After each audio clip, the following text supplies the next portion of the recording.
But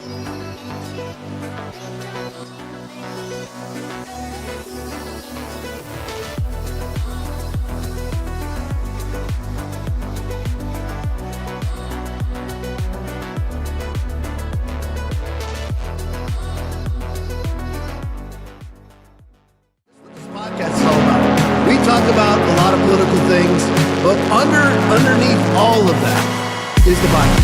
I am unapologetically 100% in favor of it is the Bible.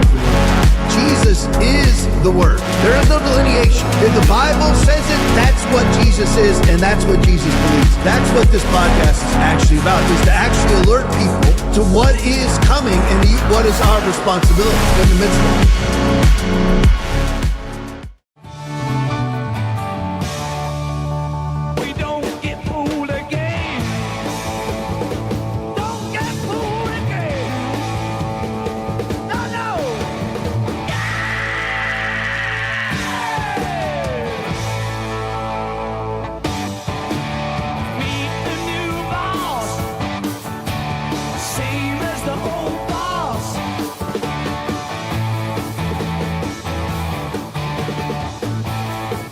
Welcome to the TLP. I'm back.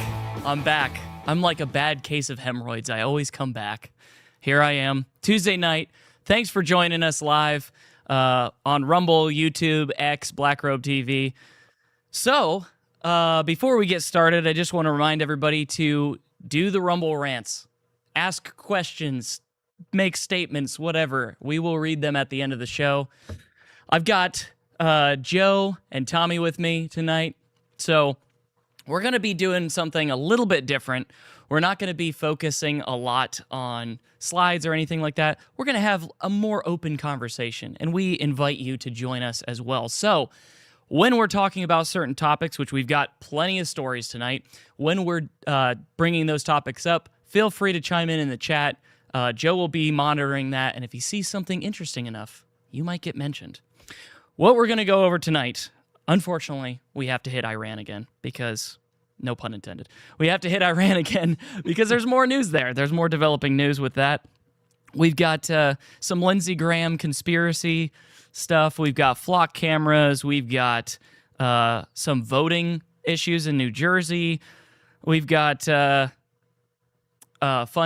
tariff stuff on Canada, which is Joe's native land. So we have a Canadian in the room. So we have a professional. We have an expert that can, rope us in on what's going on there. Okay, so before we start, I just wanted to read a couple verses, Bible verses, that for me, I'm like, this podcast is mainly about politics, but there's no point in any of that if you're not saved, if you're not a Christian. Right? Because you can vote for whoever you want, but at the end of the day, when you die, because you will, we're all going to die, when you die, it doesn't matter if you voted for the best person, and let's say we do turn this country around, and that's great, and we can all celebrate and stuff. Are you going to heaven, or are you going to hell? That's all that matters at the end of the day. So with that, we're going to use some scripture to kind of talk about like where we are in the country. I've just got these 3 verses that I was reading right before the show started.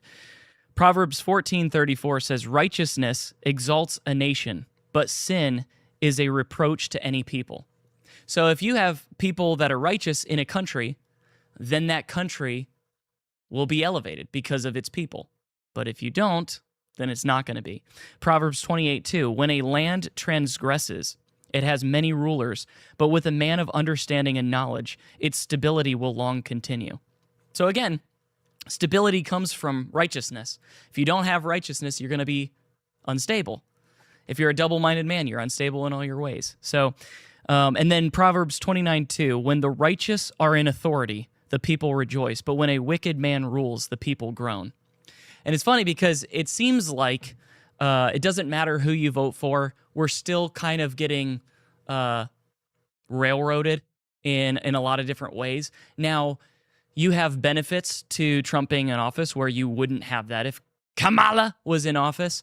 But at the same time, for whatever reason, it seems like whether you vote Republican or Democrat, they're still out for themselves. They're still doing things that don't help you. Gas prices are still high. Mass deportations aren't happening. The wall isn't being built. And I've said this before, but when you do certain things as president, right, and you do an executive order, for example, an executive order is pretty much pointless when your term is over. And in this case, because Donald Trump doesn't have a second term, it's extremely pointless because you can write all the executive orders you want, but the second that the next president comes in, especially if they're a Democrat, they're all overturned. So it's important to actually codify stuff, put things into law, not just rule by your pen by writing executive orders.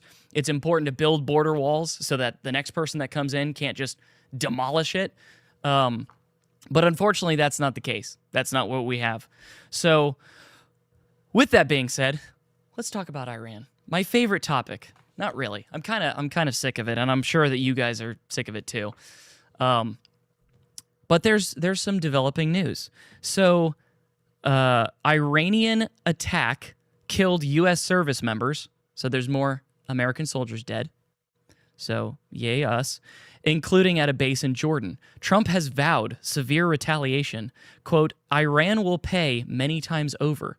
Continuous U.S. airstrikes, multiple nights in a row, targeting military sites, coastal defenses, missile storage, and pushing deeper into Iran. Strait of Hormuz remains a flashpoint. Oil markets reacting. Of course, gas prices are rising again. Iran calling it an existential war.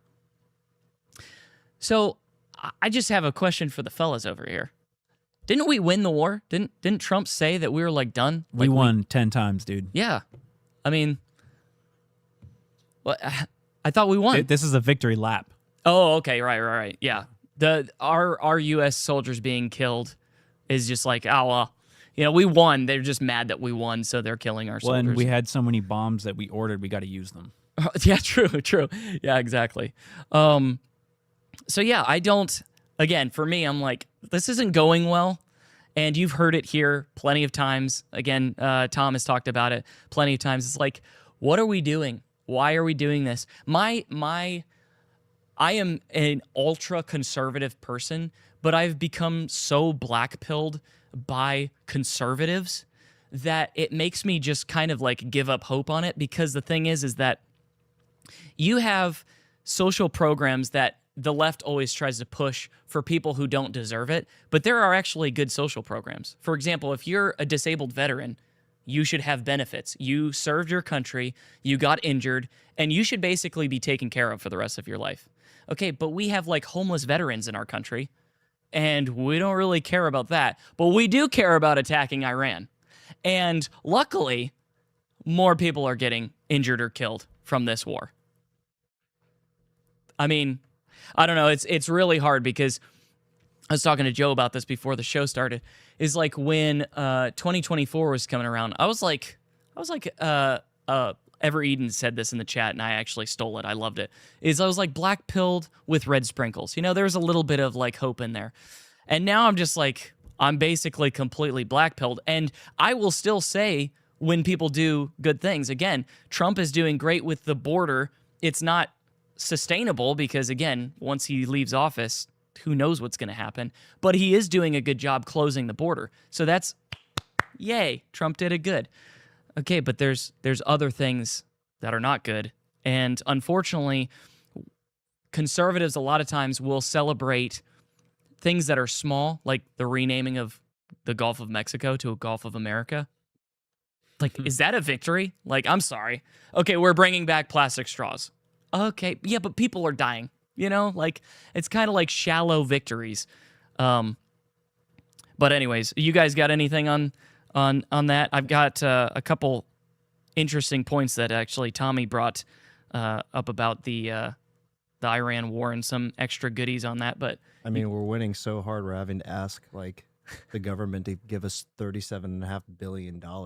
Yeah, to build like missiles and like protection for our, Israel. Like, yeah. I don't understand how we're winning that hard to be asking billions of dollars for services. Yeah, it's not great. Which actually, you bringing that up, so Trump administration Hegseth estimates the cost of the Iran war has reached $37.5 billion. So again, congratulations, everybody. That's where your taxes are going. I'm glad that we're spending money on killing people. That's cool. Defense Secretary Pete Hegseth, under questioning from lawmakers, said on Tuesday that the Defense Department's latest estimate of the cost of the Iran war was $37.5 billion. Mr. Hegseth gave the estimate during a Senate Appropriations Committee hearing. The figure is about a $12 billion increase over the $25 billion estimate that he gave in late April, just before President Trump negotiated a temporary ceasefire. Which, again, let's talk about that, a temporary ceasefire. How long did that last? What was that, like? There's been multiple, hasn't there? Hey, don't worry though. guess. Israel and Lebanon, they have a little ceasefire going on. do too. they? They have pilot zones. That's what they're calling them. Pilot zones. Oh, okay. So they got a ceasefire going. When did that start? I think like a week ago or something. ago? Just like, the U.S. and Iran started like a month ago. Right. So we'll see how long Yeah. that lasts. Is it a too. memorandum of understanding, just like our? Well, current- they're pilot zones. Right. They're pilot zones. Well, and this is not a war though. This is like a military action. And don't worry, intervention. there's already been a brief disruption between Israel and Lebanon where Israel fired at all of the Lebanese soldiers. So no. they said that they breached the pilot zone. No. So they shot bullets up in the air.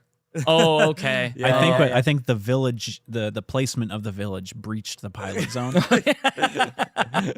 They unfortunately were born in the wrong place at the wrong time, so they have to die. So And they walked over some rock that was in the zone. yeah, so on top of that $37.5 billion, the Pentagon is asking for an extra $46 billion to expand production lines and accelerate delivery of high-demand munitions like precision bombs, hypersonic missiles, and counter-drone systems. So It's back on, baby. We're back. Yeah, we're back. The Memorandum of Understanding is over. The Strait of Hormuz that was never opened is closed again. And because you it know, when was we're always building closed. anti-ballistics, we're giving those to Israel, by the way. We're not using those. So just No. know when they're building those aren't going to the U.S. That's Correct. going to Israel. Correct. So that $46 billion isn't even going for us. Well, soon it will if we all merge into one. You know? Which I actually... That's true. I never thought of it like Look that. at the bright side, Tommy. Yeah, sorry. I'm sorry. Well, and that's what's funny, though, is actually... let me pull it up here, because Thomas Massey actually tweeted about that. Let me see here. I saw that. Yeah.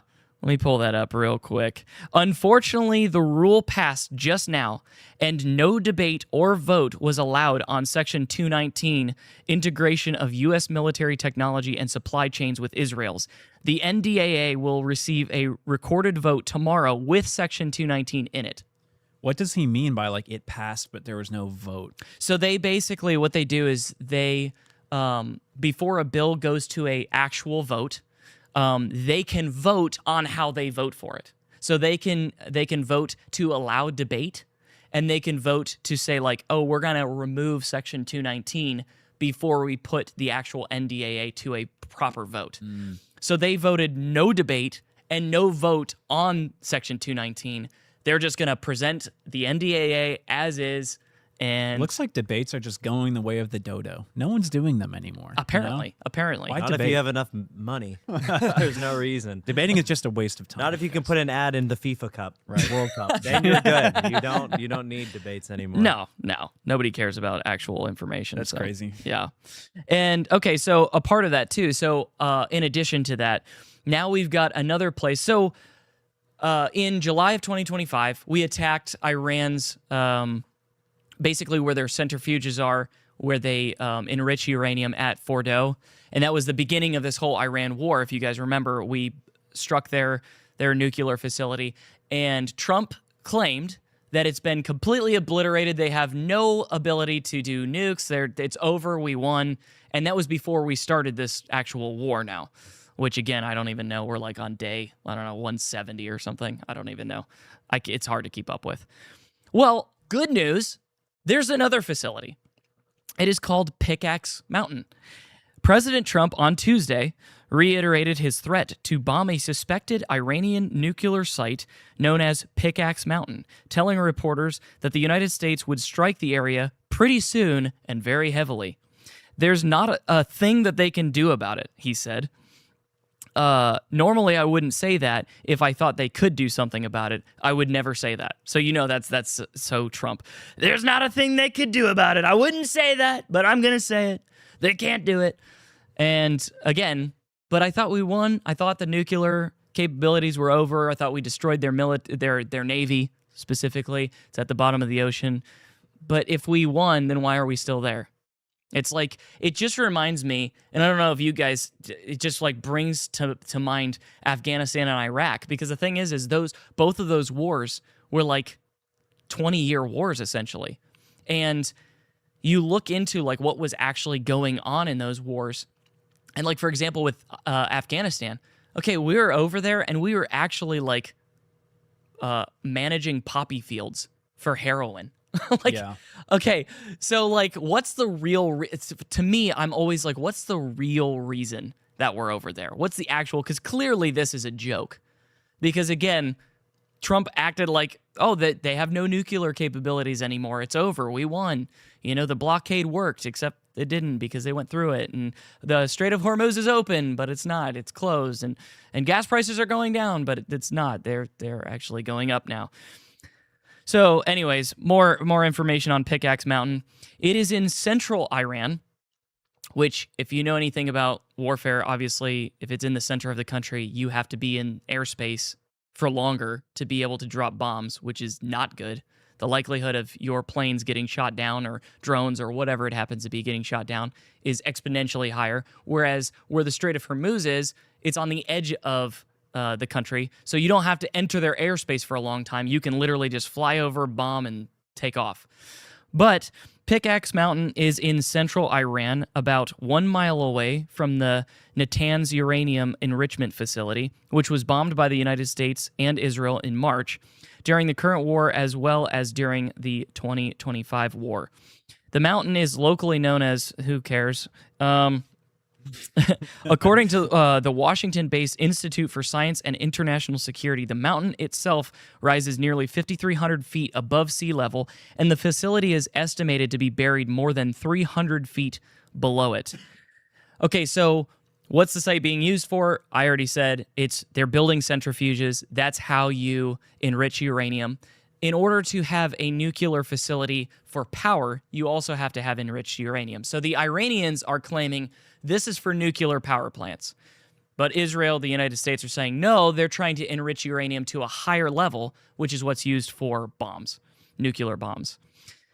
How might the U.S. attack this facility? Because if you remember with Fordo, what we did is we flew over it, we dropped bunker buster bombs that are like 30,000-pound bombs. It went so far into Fordo that it was able to blow up the facility that was underground. Allegedly. Allegedly. Well, Yeah, that's the correct. disturbing part too, is how are we going to attack it? Yeah, well, yeah, and exactly. So this is yeah, exactly. Good job. The site at Pickaxe Mountain is buried so deep that experts say the United States' most powerful bunker-busting bombs, like the 30,000-pound bombs that blasted through Fordo, might not be effective. Oh, good. Okay. The site at Pickaxe Mountain may still have weaknesses that could make it vulnerable to aerial attacks, but it would be more sustainable for ground forces to attack. Oh, wait. So I thought the promise was, again, just to reiterate, all their nuclear stuff was destroyed last year. It's only going to be, we're going back, but it's only going to be like 4 days. We're well past that now. And we're never going to put boots on the ground. We're just going to do airstrikes and all that kind of stuff. And, we're just going to kind of destroy some of their capabilities, and then we'll be done. We'll be out. It'll be over. Easy win for America. Well, now we have a new facility, and you can't attack it from the air. You're going to have to throw ground troops in. Or nuclear. That's like part of the thing that people do not take into account. Or some sort of mass bomb that we've never tested before that could be used. People have no idea. Which, again, if you do that, you're opening a can of worms. Because the second that let's be real here. I could be wrong, but I feel like everybody's kind of like chomping at the bit to use a nuclear device. Yeah. It's like it's been too long. It's like we've forgotten what we did to Japan.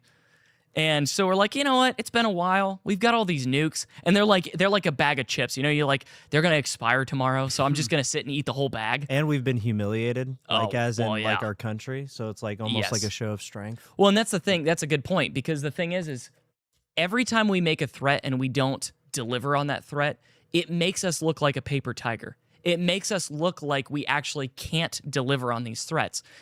And I'm going to be honest with you, in a lot of ways, we can't. Because clearly, if we could, first of all, we shouldn't even be involved in this. But if we're going to do it, bomb the absolute living crap out of them. Destroy them. We could have taken Iraq and Afghanistan. We basically took those countries in like a matter of weeks. But then all the money gets involved, and it's like, actually, it's more profitable to keep this war going.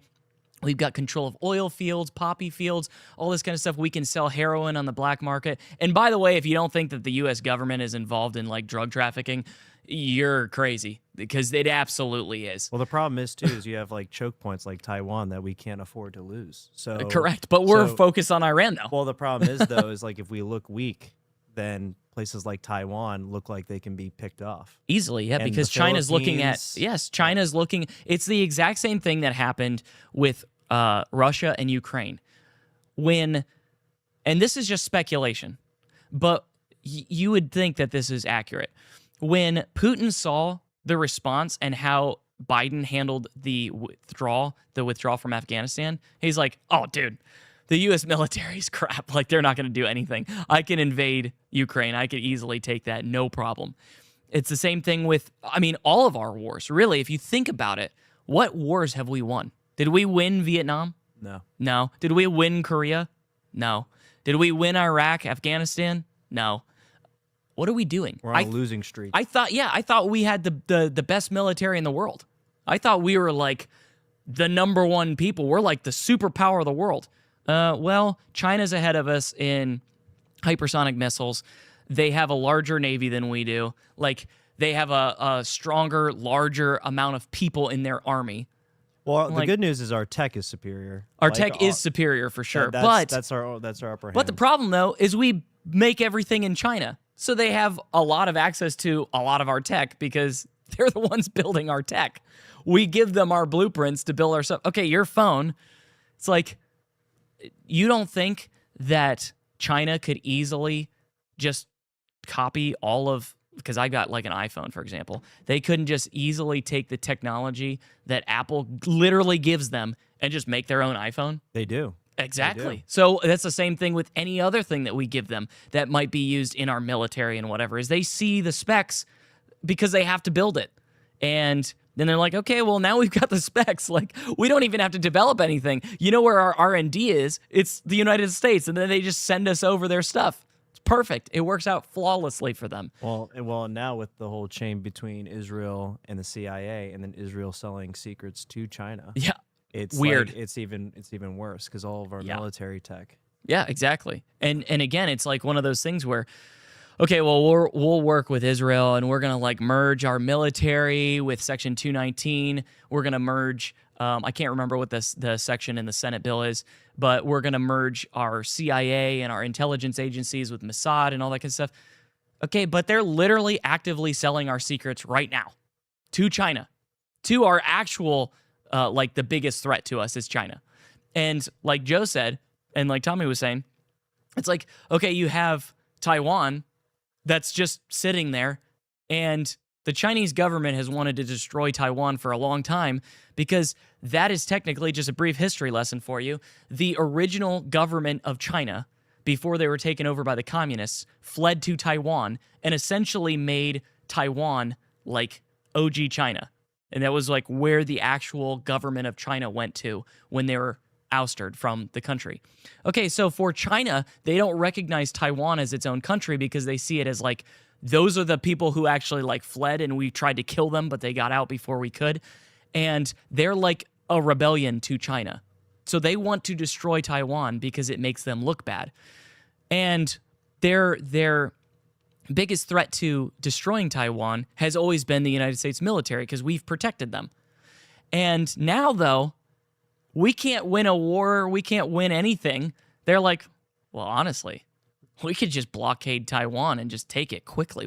Hong Kong is already gone now. Hong Kong, and because it was its own, which is very close to Taiwan, has already been invaded by the CCP. People have no idea. These are steps. They're small steps leading to the big. Well, and we put that on the podcast. I think it was Thursday night, where China is replicating our military bases. They're literally building our military bases and like replicating how they would attack them. Yeah, they're smart. They're smart. They're smart. They're not stupid. Yeah, but we're just like, oh, you know what? We gotta attack Iran because they're making islands. Like they're making islands. They're literally terraforming. They're like playing Minecraft in real life. Yeah, they're no joke. But it's okay though because we need $46 billion more to. On top of they're wanting to pass that bill that's like 1.2 trillion or whatever, that defense bill. Yeah, that's the NDAA. With Section 219 in it. That's what's merging our militaries. Yeah, so it's they're asking for extra right now. Correct. Extra right just now. For the Iran conflict, not even just the total 1.2 trillion for the NDAA. But it's okay though, guys, because the U.S. State Department announces that Cuba has infiltrated the highest level of United States government while funding left-wing terrorism. So terrible. Okay, but okay. If you think that Cuba is able to do that, this is literally just bullcrap to distract you. If you literally think that Cuba can pull that off and we wouldn't know about it, this is just an example and a reason of us trying to like take over Cuba. And some people are for that. I don't really care either way. I think it's kind of like pointless. I mean, maybe, I don't know. What do you guys think? Don't we have our hands full enough? Well, yeah, but besides it, let's say we didn't. Like, are you like wanting to take Cuba? No. Well, actually, I do think it is within our sphere of influence. It is. Which we've talked about that before. Yeah, the Monroe Doctrine and all that. Yeah, and part of the problem is, and this is something people don't think about, is Cuba does interact with a lot of other like-minded countries, which would be other communist countries, which would be China, Russia, even smaller ones like Venezuela at the time. So in a way, them being neutralized in some way, like as in maybe some sort of boycott. Yeah. I'm not saying like we should boots on ground and like take it. Yeah, but and here's the thing for me, and again, like. Some of you guys watching, you're old enough to remember the Cuban Missile Crisis and all that kind of stuff. But here's the deal. Like, the country is destroyed. Like, I don't see that as even a threat. If we wanted to take them, it could literally be done in, like, an evening. With, like, you just load the truck up with a bunch of boys and, like, head out. And you're, like, taking Cuba in a night. But I'm like, they have no influence. They have no food. Like, they have nothing. Well, yeah, that's what I'm saying. An effective siege would do it. Like, wait them out. Yeah. Like, boycott them, wait them out. Well, and that's why we were cutting off their oil supply and stuff. And it's like, but at the same time, see, and here's what's hard for me is I'm like, okay, well, you do have innocent people there, and they're starving and dying because we're, like, blockading them. So it's like, is it worth it? Is it worth killing innocent people to take an island that has no power and no influence? Well, the thing is they don't have influence, but their landmass does. As in, I mean, they're 90 miles away from us. Yeah. So if you have another communist influence, well, yeah, China is working with them to like actually try to. It's like they already do it in Africa. They already do it in Africa. 100%. Yeah, the Belt and Road Initiative and stuff. And yeah, and that's the thing is like I try to be very balanced. It's like, okay, well, if China is going to use them to like park missiles and stuff, and it's like the Cuban Missile Crisis 2.0, but instead of it being Russia this time, it's China. Okay, that's concerning. That's a problem. But I don't know. I just don't see it right now. If that became the case, all right, take it. Don't even ask questions. I'm all about it.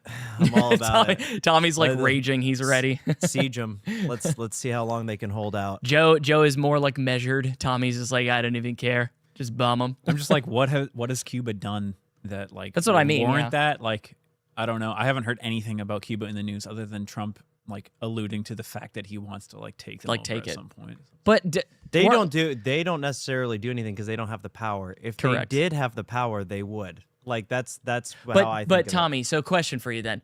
Do you think that we would actually be able to do it? Like if we actually for real did it. I'm talking like for sure actually went all in, we could easily do it. But do you think with the politics involved, with the money involved, with BlackRock and Vanguard and all these things involved, do you think that we would actually take it? Because Trump was acting like we were going to take Greenland too. Nothing happened with that. Well, they did it with Venezuela though. That was an effective. But we took Nicolas Maduro, but we don't control anything in Venezuela. We're trying to control their oil, but that's not really working. Marco out. Rubio's doing some. He's doing some work there. He's trying to be the president there. He's like adding another job title to him. Well, the way I see it is anything that can actually. I'm not saying like I don't even really care about Africa. Like China can do whatever they want there, but anything in South America, in North America, I think is up for grabs. It's in our hemisphere, and that includes. If you're not politically aligned with us, then you're against us. And if you're against us, then you're effectively declaring war on us. Like if you are communists, that means that you are ideologically opposed in a malicious and possibly violent way. Yeah. I think that it is violent because the communists there is no it's black and white. They do not they're not universalists. So if you are communist, then I think that you have to be effectively neutralized if you're in our sphere of influence. If you're not, I don't really care. But they are. Honey Badger said they have no food because the F in communism stands for food.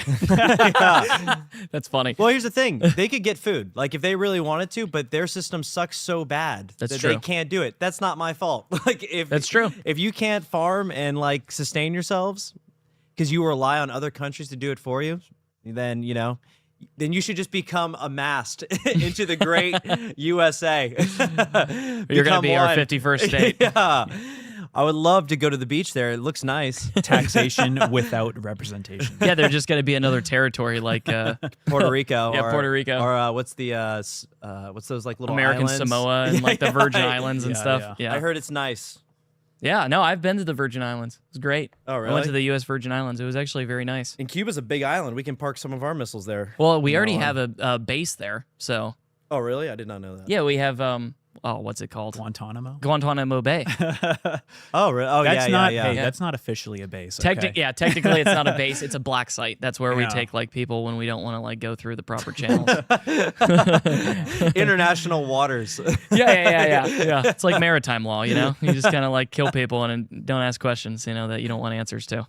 Yeah. All right. Well, what about let's say you have South America and they all start becoming communist. You just let it happen as they are literally attached to North America. No, see, that's the debate. See, and that's the hard thing. That's like the whole campaign in Call of Duty Ghost because South America turns communist and are ideologically opposed and they'd like destroy America. That'll just be another Vietnam War. Well, and that's meat grinder. Well, and see, so that's the hard thing is like anytime we've done that though. Because I can't remember what the doctrine was of that, but it was basically you're trying to push back communism. But that was what we did with Vietnam, and that's what we did with Korea. But we didn't win those wars. It didn't work. We essentially, because if you look at Vietnam, completely lost that war because the communists won, the Viet Cong won. So that country remained communist. With Korea, we at least like won halfway. So you have South Korea and North Korea. And now we have K-pop because of that. Yes, exactly. So good things. So maybe we did win. Maybe we did win. If you're a K-pop fan, then maybe in your eyes, the Korean War was won. But you still have the threat of Kim Jong-un and them developing nuclear missiles and stuff like that and weapons. And it's like, okay, well, again, if you remember Trump's first term, we were going to go bomb a little rocket man. We've got a button on our desk and it's bigger and it works. That whole thing. Okay, but we lost that war, though. So I don't know. I don't know. I believe if it is in our best interest to do so. So even like with the Korea War, that is in the sphere of influence of like Asia. We're too far away. We can't land enough troops. The supply chain can be easily. It's not worth it. Yeah, it can be easily interrupted by foreign influence. Oh, in so many ways, yeah. But within our, like, Greenland is literally, you could throw a rock and hit Greenland. Yeah. So to me, it's like, and China wants to use Greenland as like a base of operations. Yeah. Yeah, well, that's like. And so do we. They could park missiles, which would be right next to like Maine, Canada. Like that's a big problem. And here's the thing: like what a lot of people don't understand is whether you agree with it or not, whenever we give aid and development to other countries, and I'm not talking about USAID, I'm talking about actual aid, there are strings attached. It's the reason why China is doing their Belt and Road Initiative in Africa, because what you do is you say like, oh, we're going to help you build infrastructure and your roads and public transportation and all that so that your country can actually not be a undeveloped country. You can actually be a part of like first world. But with that though, we need authority over this. We need assurances that we can do this, X, Y, Z. So what Tommy is talking about essentially is like, okay, well, if you essentially package it like aid, or if you whatever, you can kind of get into, okay, well, Greenland is kind of ours. And so China is actually trying to do that with Greenland. They're trying to do their Belt and Road Initiative with Greenland so that they essentially have control over it, because they do have control over a lot of Africa because of that initiative. They want to be close to Europe too. 100%. China wants to be influential in every pocket of the world. Yeah. That's what people don't think about. They want to have a missile base everywhere so that they can leverage those missile bases on other countries. Yeah. No, it's true. We have to think like not in a micro, but in a macro picture. Correct. And like that's people go like, oh, we can't like defend Greenland and like lose thousands of people. But if China takes it over, we're going to lose those people anyways and become a communist nation. Like, correct. Well, and that's always my thing is like, it's the reason why I get frustrated with Trump a lot of the times, because we'll focus on little like micro wins, but I'm like, okay, but macro wise, the big picture, what's the big picture here? The big picture is it's not going well. We're spending hundreds of billions of dollars in Iran when there's literally no reason to. And again, the stuff that we were promised, the stuff that I voted for, which is mass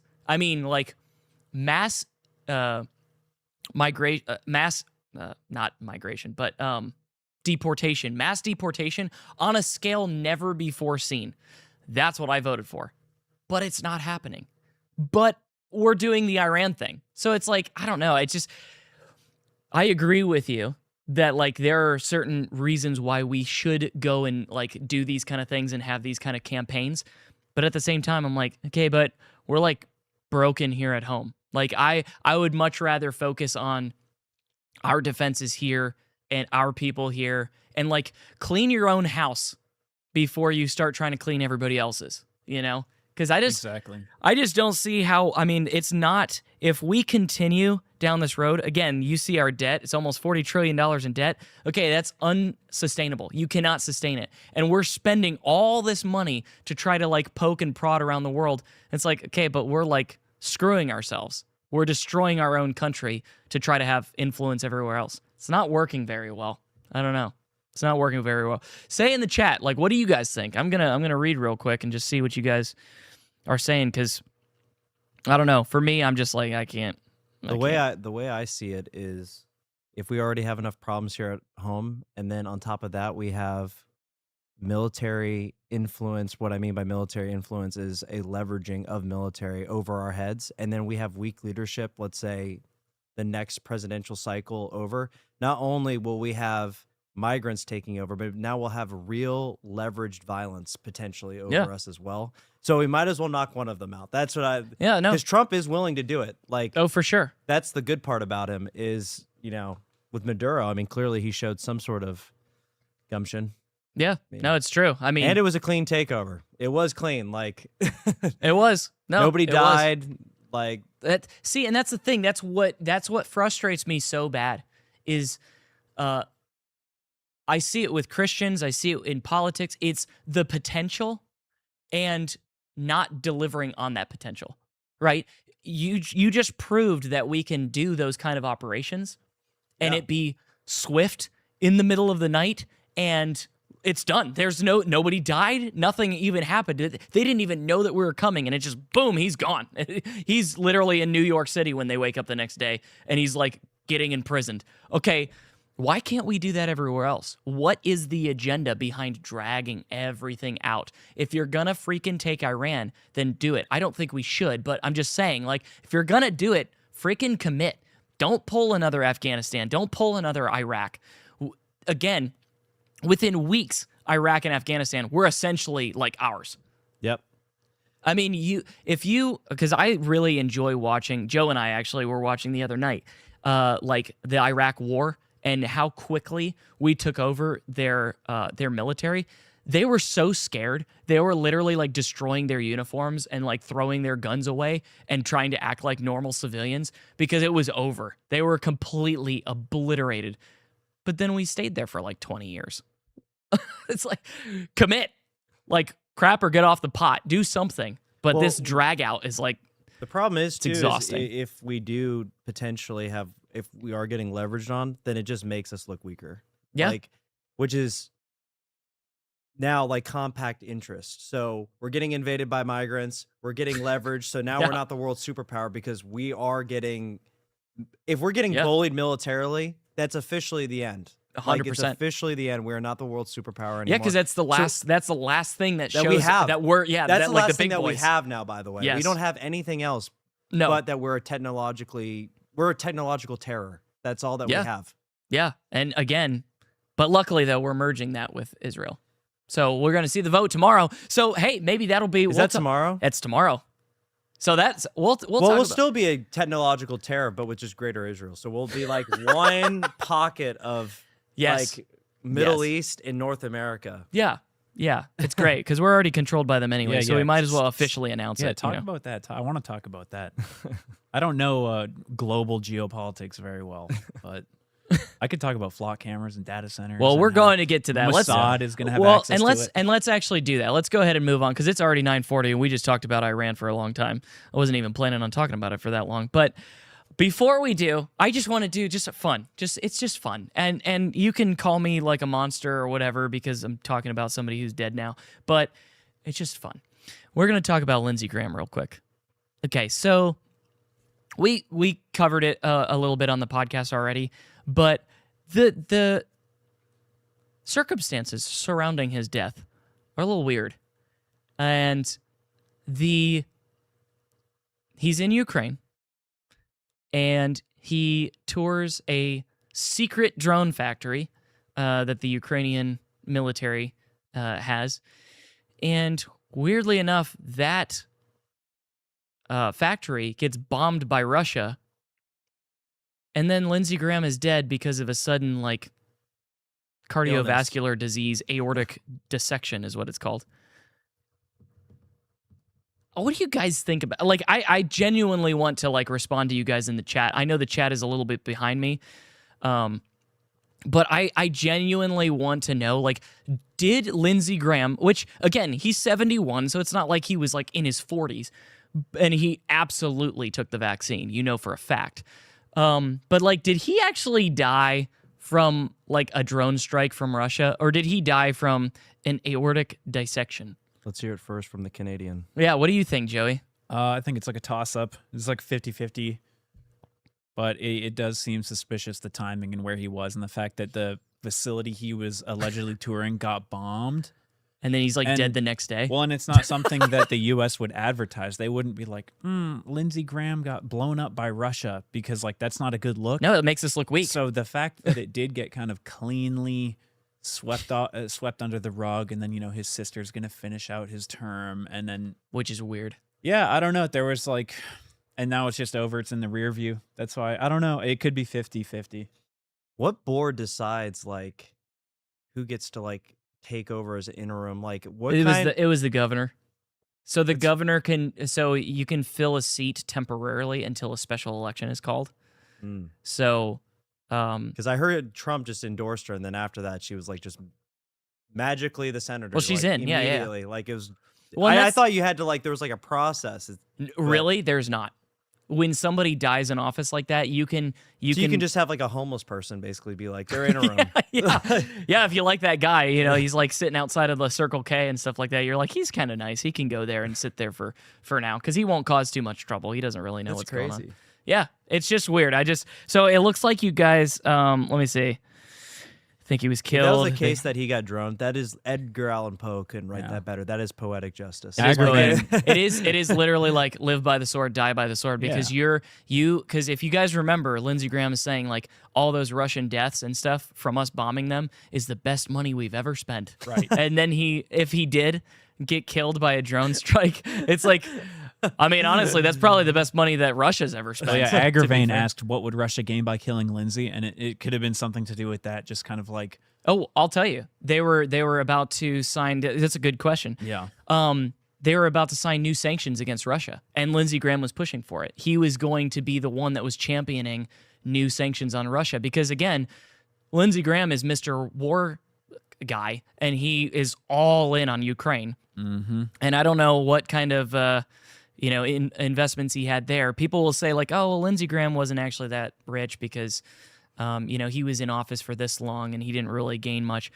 Are you sure about that? Because again, these people, they have blind trust, they have Swiss bank accounts, they have stuff tucked away in places that you don't know about. I don't necessarily believe that. But yeah, so the answer to your question is Lindsey Graham was pushing hard for new sanctions on Russia. So, and he literally said that. We played the video on the podcast. He literally said that the day of or the day before his death. So... Yeah, and I feel like Russia knew that they could just get away with it because... What are we going to do? Well, if the U.S. acknowledges that they did it, they have to respond. And then you're in a kinetic war with Russia while you're also dealing with Iran, and it's just... Russia hates us too. I mean, like we've blocked them in the UN.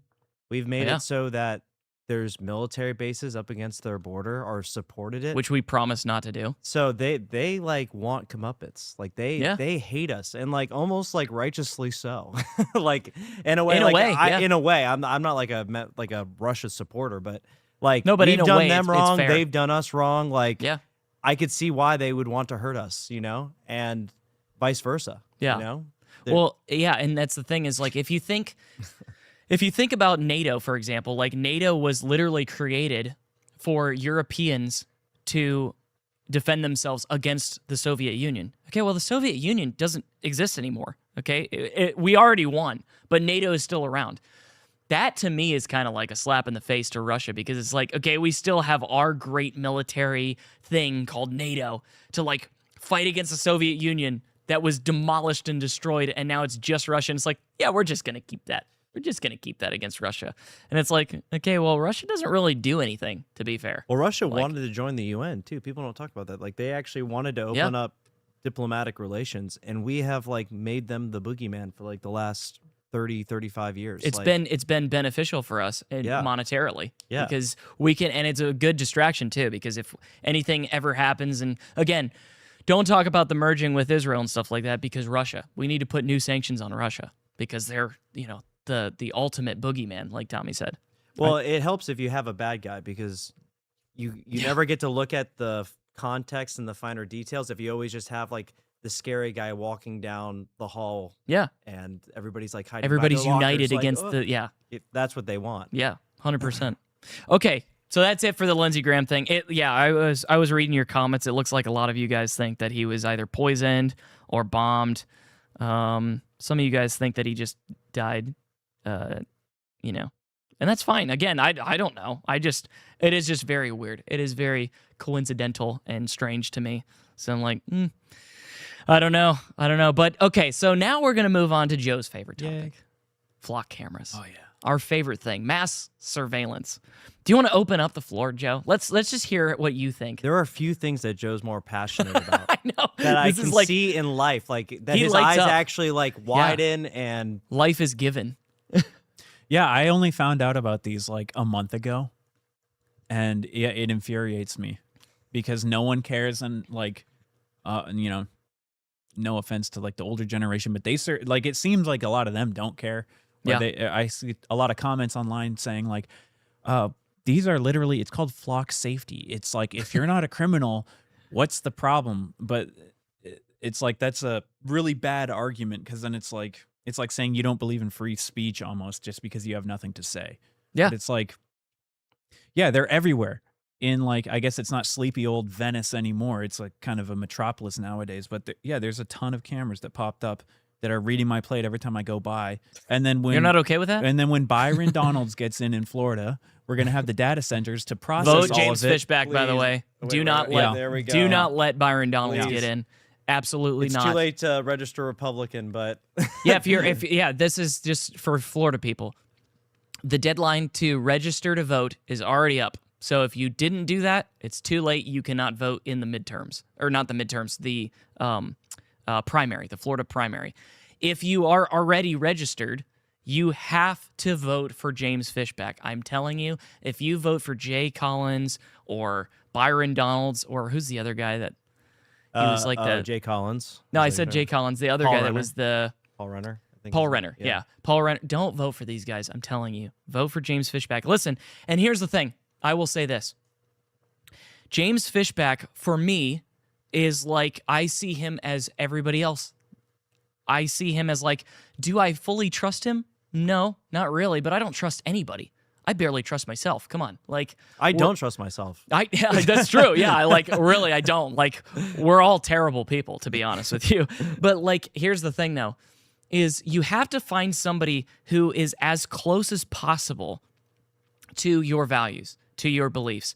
And currently, he is saying all the right things. He's saying things that would not get you votes. So when you look at it like that, you have to say like, okay, if somebody's going to say all the right things to get votes, okay, well, they're probably just doing it so that you can vote for them and stuff. James Fishback, he's saying all the right things for people like you and I, but we're not necessarily the majority. The majority likes just status quo, just get the guy in there that's just going to like, maybe lower our property taxes, which, by the way, Ron DeSantis, again, this is coming to a vote. When is the vote? Do you remember? December. In December, voting on getting rid of property taxes totally for the state of Florida.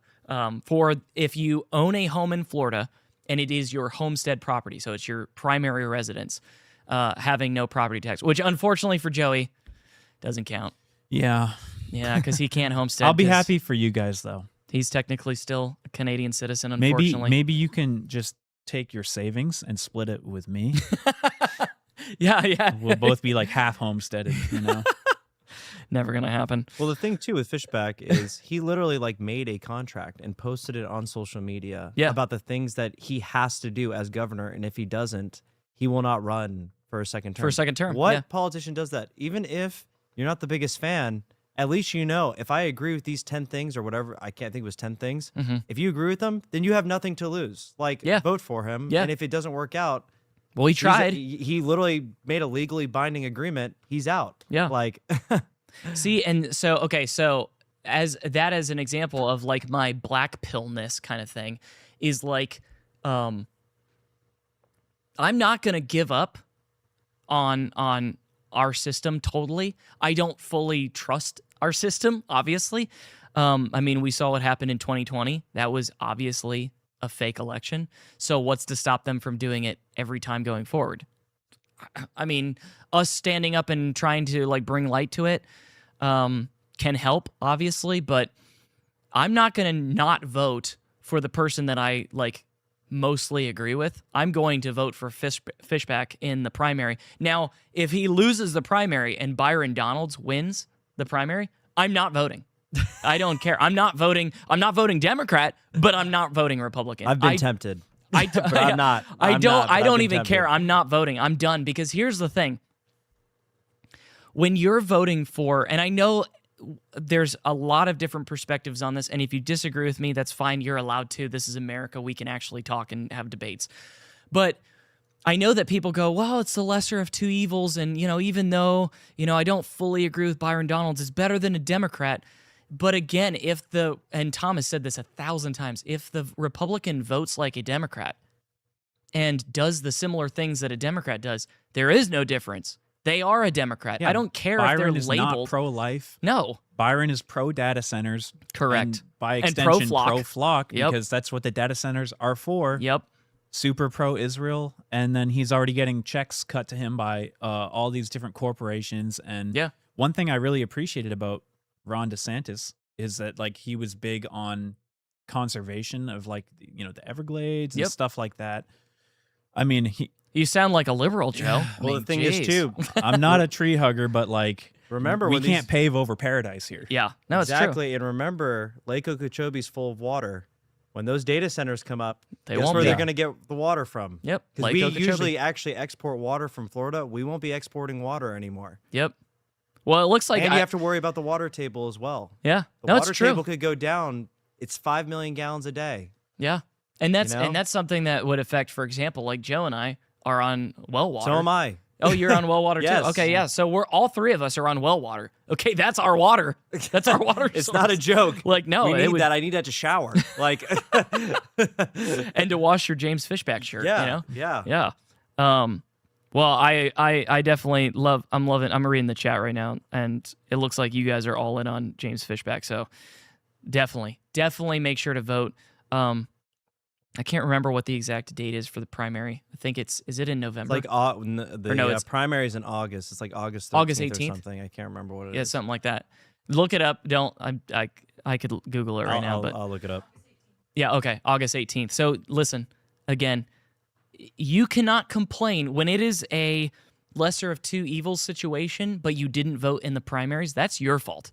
Because the primaries is when you actually get to vote for the guy that comes closest to your beliefs in your party.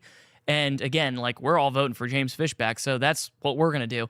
And again, like I said, if he doesn't win, I'm out. I'm not voting for anybody. So Well, the thing is, too, from a micro lens, yes, they're the lesser of two evils because right now they won't be more evil. But it's like Canada. The conservatives now in Canada are basically like progressives here. yes. So nothing has really changed. 10 years from now, if Byron Donalds counts as a conservative, we're all screwed. Yeah. Like it's over. It's over. It's bad. So it's really not the lesser of two evils. It's only in the present time it is. It's true. No, it's true. Exactly. And so, okay, so going back to Flock, because Fishback obviously wants to block Flock. He's already said that 1,000 times. Well, good news, though, guys. Good news. You guys know the company Axon? The body cams. Yep, they make the body cams I know. for the police departments and stuff. Well, luckily, as Flock safety faces mounting backlash, Axon is already rolling out its replacement. Guess what that is? It hangs. So right now, if you're driving down the road and you see they're typically black, and it's like a black pole with a little solar panel on it and a camera. That's a Flock camera. Okay. Well, it's okay though, because you're not going to see the Axon ones as easily because they mount to light posts. What? So they mount under the street lights that light up your road at night. They mount right next to the light and they have their cameras there. So you can't really see them. It's not like its own thing floating in the grass by itself where you're like, oh, that's a Flock camera. Obviously, it's a freaking camera mounted to a pole with a solar panel on it. No, you're not going to really see them because they're all going to be mounted to light posts. So luckily, they'll it's they'll still get destroyed. The good old boys will make sure of that. Well, that's true. And again, That we're one not. guy just got arrested for doing it. Listen, though. we're not advocating for destruction of property, but I will say I love watching those videos. I love watching them. I love it. I'm like, man, That's like all my feed is right now. I clicked on one Deflock America thing, and it's my entire feed. Love it. yeah. Well, I do think it's constitutionally, which is how we're supposed to live, Oh yeah, wrong. So no, 100%. I actually don't think by the U.S. Constitution, it's against the law to destroy them. However, I don't want people's lives ruined for destroying the Flock cameras. Correct. So I'd say don't do it. But Well, do it's I not think worth it's it. actually No. morally wrong? That's a matter of Correct. Earlier in the chat, Agravain said, "Who voted to put up the Flock camera?" So it's like, Exactly. okay, if Nobody. if they require no vote to put up, I say they require no vote to take them down. yeah. who did they ask me? Did It's they true. ask anyone? Let's put it to a vote. Like, No, do we so- want this? So do we have to ask them for us to run them down with our cars then? There are cameras paid for by our tax dollars, dude. I don't want them. Well, it's kind of crazy. Like when they were building Welland Park next to my house, they could just shut down the street. I was thinking to myself the same thing. I didn't vote for this. I didn't vote Yeah. for my street to just be under construction, and now I can't go to my house. Yeah. It's the same thing with Flock. I'm like, how does this work? What board that voted I on this? voted for, a person to represent me? Nobody. This is all part of the golden age, dude.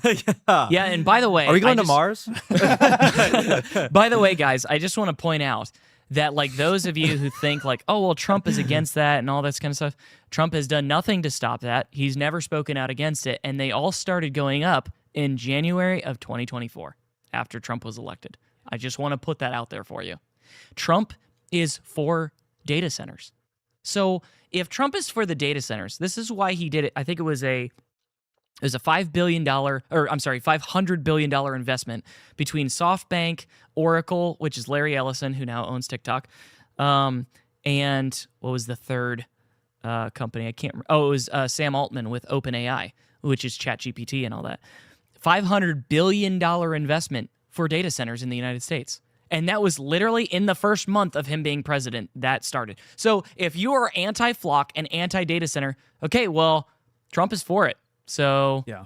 is Trump right? People think the data centers are like to make your ChatGPT produce better images. Absolutely It's literally not. Like No. we already have a good capability of doing that. Correct. The AI data centers are to digest all of the data that they've been harvesting on all of us, including locations and How we text, how we respond to the way feeds. we walk. Yep. Like Yeah, your to gait be and stuff, in a yeah. searchable database that will, in a couple days, whenever this passes, that BB can log into and check it out.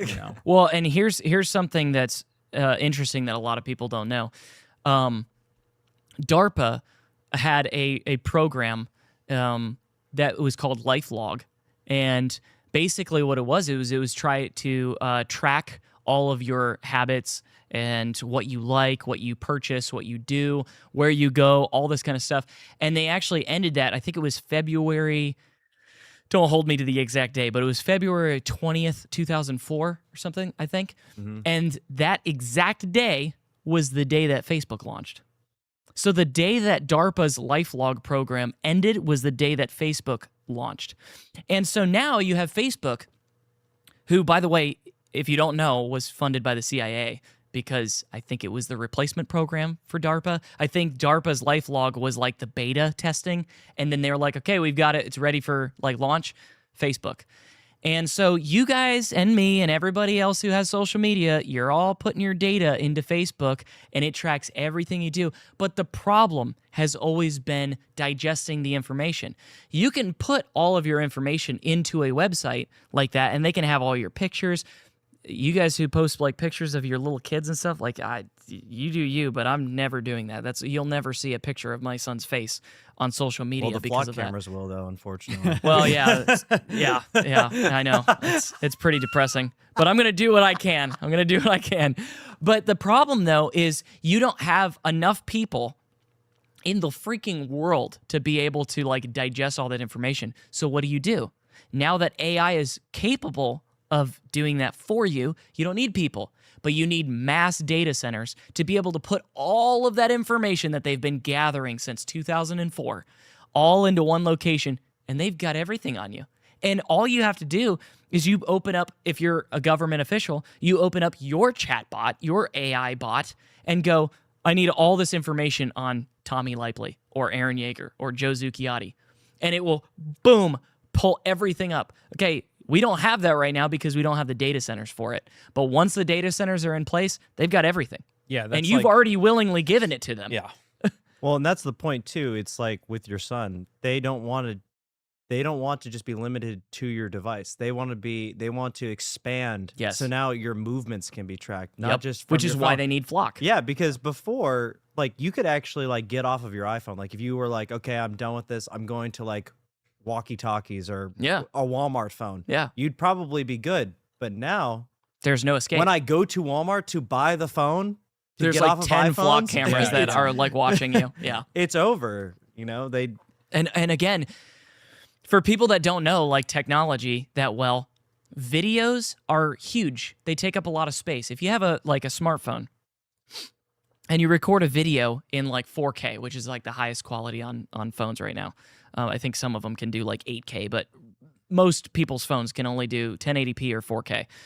Okay, if you take a bunch of videos that are like 20 minutes long, your phone's storage is full. Like you run out of space. Okay, you have to have mass data centers to compile all of that information, to keep and store all of the videos of you driving from here to here to here to here, all the stuff that you post, all the things that you've bought, because they're going to add all of your credit card payments and all the different things that you've paid for. It's all going to be in one central location. And another thing that Trump is for is Real ID. Okay, so we're literally moving into this place where you've got your Real ID, which is going to be your digital ID, linked with all of your social media stuff, all of the Flock cameras, all of your purchases, all of your medical data. And how is it going to run? It's going to run off of the data centers. They have to have a data center in order to do that, because if they didn't have it, it wouldn't work. Yeah, it's going to be a de facto like social credit system, because the Correct. AI is going to have a profile on everyone, and obviously it's going to flag for behaviors that they're looking for. Yep. Like, it's too much power. Like, I'm okay with there being surveillance cameras around here and there, because if a crime is committed, you can go back and watch the footage. And, But if it's personal property, though, personal security cameras. cameras. Yeah, I agree. But even like traffic cameras, like, that's fine, because the part where it gets dangerous is when it is AI. All that data is fed into the machine, and nothing is missed, and every move is surveilled. Yep. And like, I don't see how people can't see this coming. Like the like complete surveillance state where you're being arrested out of your home in the dead of night because you did some action that they disagree with. Like, this is the only conclusion of when you give people this like diabolical level of power. I just don't see how people don't see it. And Yeah. I earlier I was saying like, oh, baby boomers don't care about it. Like, that's not true. Robin Aroni and stuff like that. Like, there's like people in our chat, obviously, who for do sure. care about it For a sure. lot. I wasn't trying to make it a generational thing, but it's just like not enough people care about it. But I think it's going to blow up. Like, I think the whole Flock thing is going to become a bigger and bigger talking point. Well, and that's why, like I said, like Axon is already working on theirs, because they know, because here's the thing again, is like the goal is to have cameras, whether it's by Flock or Axon or whoever. There will be cameras, they will be tracking you, and everything you do will be monitored. It doesn't really matter what the company name is. So Flock is getting bad press right now, so then Flock will just disappear. Yeah, But it then- happens with everything. Yes, but then they will be replaced by Axon. 100%. But here's good news for you guys, though, about Flock.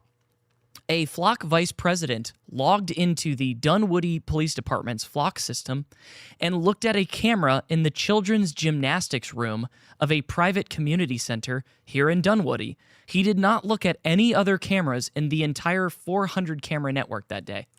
It's over. What was he doing, guys? What do you think he was... He was making sure the kids were safe. Yeah, but correct me if I'm wrong, but like, aren't Flock cameras just supposed to like monitor traffic and like, you know, if there's a bad guy that's like driving why do they have Flock cameras inside of a community center where kids do gymnastics? This is the reason why you don't give the government. Hmm. Because even the government is a conglomeration of people. Yeah, they're all just people. Yeah. They are. And in fact, I would argue that they're actually worse than the average in terms of like morals. Oh, well, yeah. I would say that it's Yeah. Yeah, and the problem is too, I think Joe was talking about it, with the social credit score. They're going to do it with your health too, because if they know your medical history, your parents' medical history, they will predict 10 years from now whether you're going to have like a heart attack or not, and whether you're maybe worth it. Yeah. Good luck Like, getting insurance. Yeah. Because if they like know, let's say like my grandfather died from like an aneurysm. Yeah. Okay. And he was like in his late 60s, and another one of my grandparents died. Then they're going to do that. They're going to predict my own health history and determine whether I'm worth it on an insurance plan. Yeah. So just keep that in mind. Which they were already doing that. If you guys remember this, I'm really weird. If you guys haven't noticed already, but like we noticed. when I got like into politics when I was very, very young, and I was paying attention to all of the Obamacare stuff. I was in high school during that. Yes, I'm that young. But I was paying attention to it. They were talking about that. It was, if you guys remember, they were calling them like death panels. They were talking about the people that they would let like die because their health was like bad enough, and they were like, well, we don't want to pay for that. Yeah. So you have to, and this is the reason why, by the way, Obamacare was mandated, is because in order to pay for old people who have a lot of health issues, you have to have healthy young people pay for it. Yep. So, and they were like, well, yeah, we'll have the young, healthy people pay for it. They won't have to take payouts for it because they're healthy. And then like certain conditions and stuff, we're just gonna kind of like let them die. Well, yeah, It's because like- for the government, it's about like risk assessment. It's all risk management. They're trying to figure out how they can like get the bottom dollar, like as in it's a margin cost. Yes. That's what they're trying to look at. They're trying to get as much from the populace as possible, tax dollars, Yep. without spending the tax dollars on the populace. Right, and where do those tax dollars and go? enriching themselves. Exactly. Their own NGOs that they like are presidents of and stuff like that. Yeah, no, it's just crazy. So if you have like a history of heart attacks, like in your family, good luck. They might not want to insure you. Yeah, you're just gonna die. They're just gonna let you die because Yeah, they don't and- really care. And here's the thing. Luckily, we're Christians, but you know. But if here's you're the thing, not- like, yeah, well, 100%. But here's the thing, though, is if you're, because here's the thing, too, is if whoever is in power, they'll let the people die that is their enemy, right? So if, let's say, the Democrats are in power, which essentially everybody on Capitol Hill is a Democrat, so they already are in power. But let's just say, let's keep it black and white, even though it's not for just simple terms. If the Democrats are in power, you think they're going to use that technology to be like, oh man, this like older Republican guy that's always voted Republican and conservative his whole life and stuff has like this possibility of a heart condition and stuff like that. We're going to like save his life.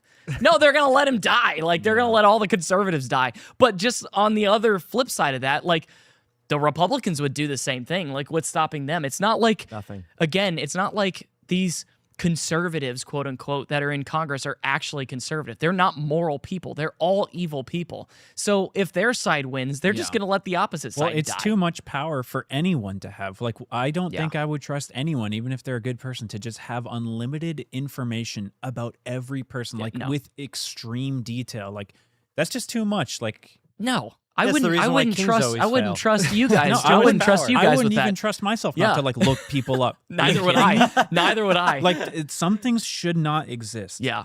No, 100%. And just so you're aware, there are over 100,000 cameras in the country scanning 20 plus billion license plates per month. And more are going up every single day. And more are 100%. getting cut down every single day. Yeah, they're not expensive really to make either. Like in the grand No, scheme and of they run things. off of solar, so that you're not even powering them. It's why all it is literally just a pole with a cable that goes to like a data connection, so that that camera can be tapped into, so you can watch it live. But the power runs off of solar, so there's not even power going to it. It's literally just basically, it's not an Ethernet line, but it's like an Ethernet cable being plugged into a webcam powered by solar. I thought that they had SIM cards in them. I thought they were talking over. They were like, Yeah, I don't even think the poles. A lot of them even have wires in them. They do have one cable that's for Oh, okay. network connection. But here's another thing too, is I don't know so I'm not going to say this is fully fact. I got to look more into it. But there was a person that was doing kind of like a report on flock cameras that because he's a tech guy, and he was saw this. scanning his device and could see that the flock camera actually connected via Bluetooth to his phone. What? So if you're close enough to the flock camera, it will actually connect to your phone. Oh, they have the flock microphones now. Yes. That listen to people talking in parks. Yeah. Like this is very quickly becoming We are 1984. we are the Soviet Union now. We are the Soviet Union. Like It's that right is underneath our feet. they would blush. They would blush if they had this technology. They would be like, "Man, this is great." 100%. Well, it's so minimalist and small, like you wouldn't even notice it. Like if I wasn't, Yeah. like if I didn't like scroll through X, I might not even know. Like honestly, Oh, like yeah, me Well, yeah. neither. Yeah, no, that's what Joe was saying. Is like like, if I lived literally, in an echo chamber, yeah, I'd just be like, oh, it's a normal just traffic camera. yeah, it's a traffic camera. Yeah. Yeah, it's just making sure that the lights Yeah, work it's about properly people, and yeah. like I'm traffic happy. accidents and stuff. Yeah. Okay, so that's it on Flock. So just in case you weren't aware, we're against Flock. So vote for James Fishback. Okay, this is the last topic because I know it's already 10:12, which is great because I didn't know we were going to be able to talk this long because but we're all very long-winded human beings, so it works out. This is just a fun little story for people who deny either election interference, and I don't mean Russian election interference. I mean swamp interference and fake elections and illegal voting. Just found out today. This is brand new, fresh. New Jersey non-citizen voting error. It was an accident. My bad. New Jersey Governor Mickey Sherrill announced that a DMV software glitch from June 2023 to June 2024. Well, that's convenient. Just happens to be like very convenient. Yeah, that's interesting. Improperly registered roughly 6,600 non-citizens to vote. Okay, this is only one area of one state. How many were registered to vote? Okay, these people had explicitly answered no. So the people themselves were actually honest. They said no to the citizenship question when getting a license or an ID. Like, for example, sorry to pick on you again, Joe. Joe is not a citizen, but he has a driver's license. Okay, but when you go to get your driver's license, you have to say, no, I'm not a citizen. I'm just getting a driver's license. I cannot be registered to vote, because they do all that at the DMV. These people did that. They were actually honest. But the system registered them anyways. And about 400 of the 6,600 actually voted. Wow. 400 of those 6,600 people actually voted. But apparently, all of the 6,600 are being purged from the rolls. State officials just discovered it last week. Cheryl called it appalling and reckless failure, saying election integrity is fundamental and that the vendor is being phased out. Okay, that's a Democrat. Typo.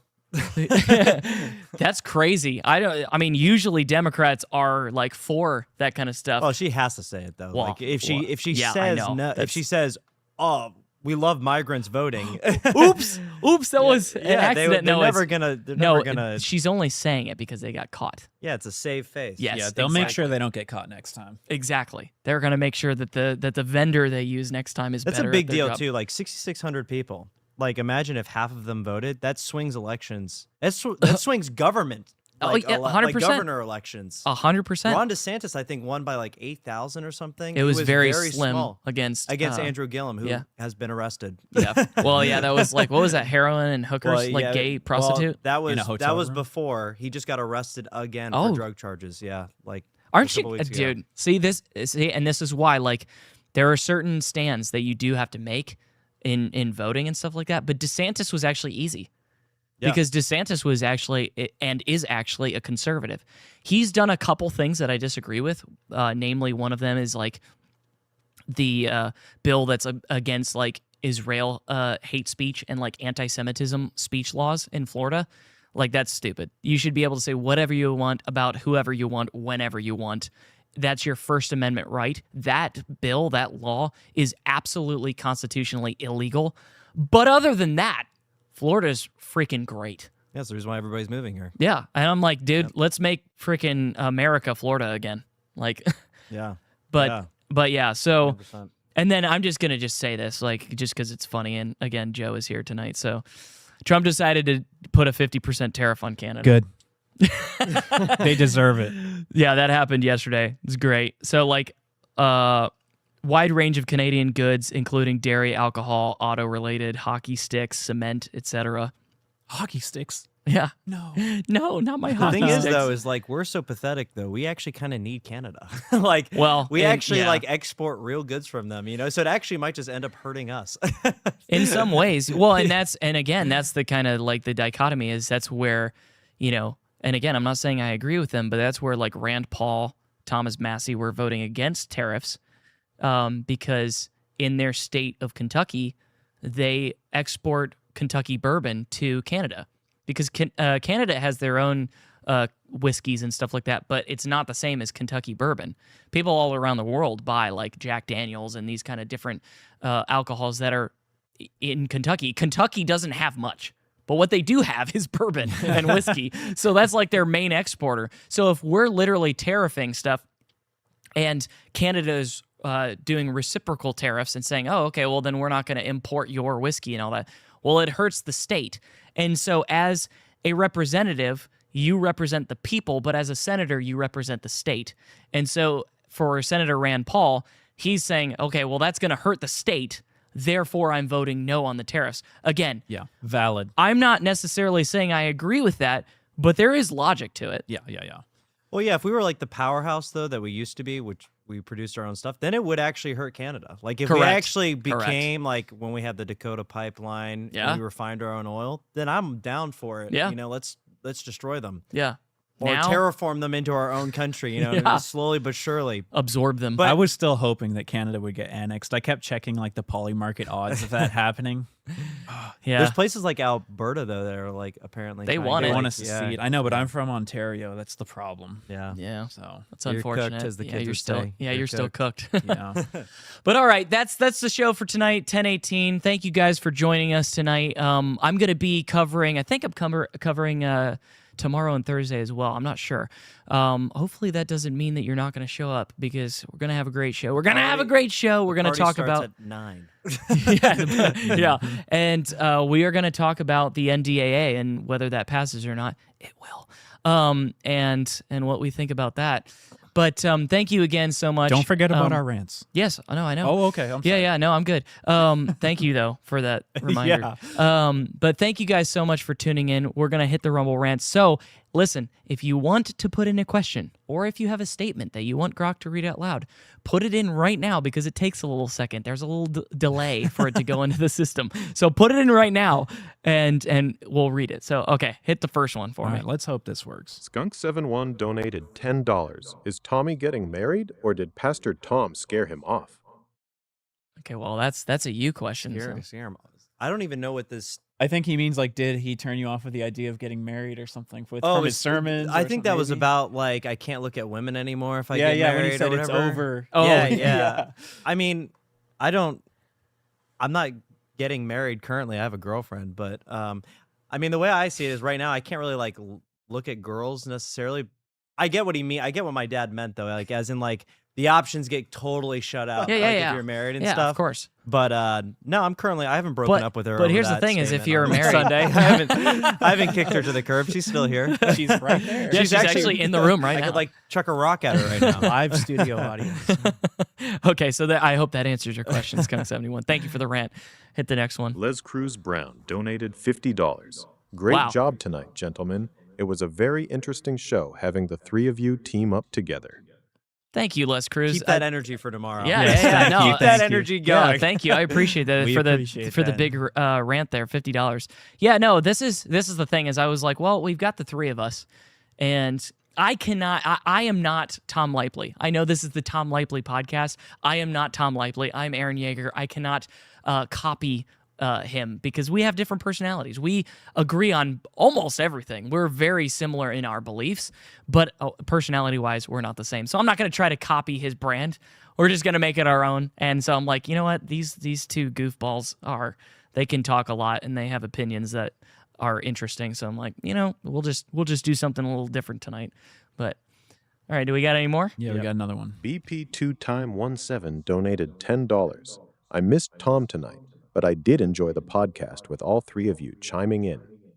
Thank you. I appreciate that. Again, yeah, like I think that it's just different. It's fun. Like again, I can't replicate Tom, so I'm not going to try. We're just going to do something a little different. Maybe it'll be a cool little experience, and then once Tom gets back, then you're going to be like, "Oh, You're a great leader. yeah, thank goodness. Thank goodness he's back, cuz like yeah, it was cool and different and stuff, but I missed the OG podcast." So we got anything else, or was that it? No. I think that was it. That was it? All Thanks right. everyone for, being active in the chat and stuff like that. Yeah, I appreciate Very it. fun. And again, like we're going to do that. So listen, if you have questions or if you're watching something and you're interested in us kind of covering it or talking about it, I want you guys to be involved in the chat. I want to bring it up. And if we can answer your questions, then we would love to. But thank you so much for watching. I appreciate you guys. I'll see you guys here tomorrow night at 9 p.m. God bless you.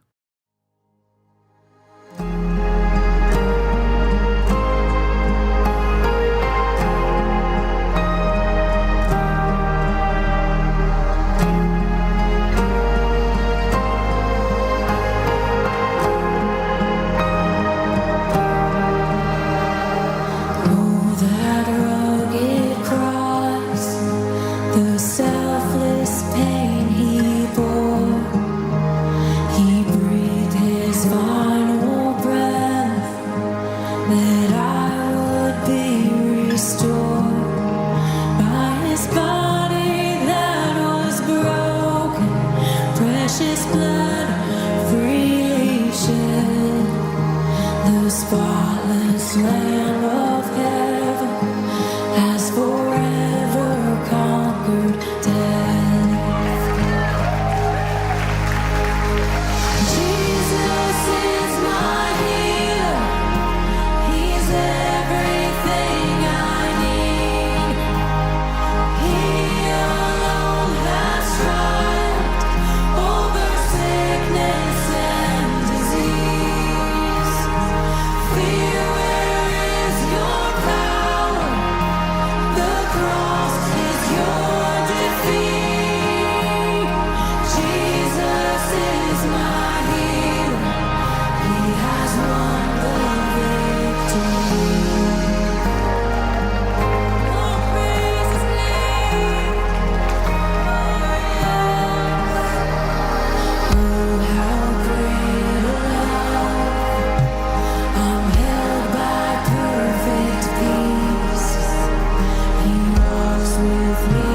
Everything bows at his name. Sickness, darkness, chains break at the name of Jesus. Everything bows at his name. Oh, sing it. Everything bows at his name. Sickness, darkness, chains break at the name of Jesus. Oh, Jesus. Everything bows at his name. Everything bows at his name. Sickness, darkness, chains break at the name of Jesus. Sing Jesus. Everything bows at his name. Everything bows at his name. Sickness, darkness, chains break at the name of Jesus. Oh, Jesus is my healer. He's everything I need. He alone has triumphed over sickness and disease. Fear, where is your power? On the cross is your defeat. Jesus is my healer. He has won the victory. Oh, Jesus is my healer. He has won the victory.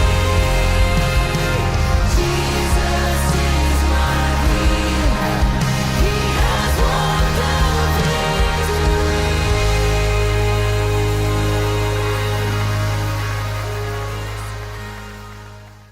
This podcast is all about.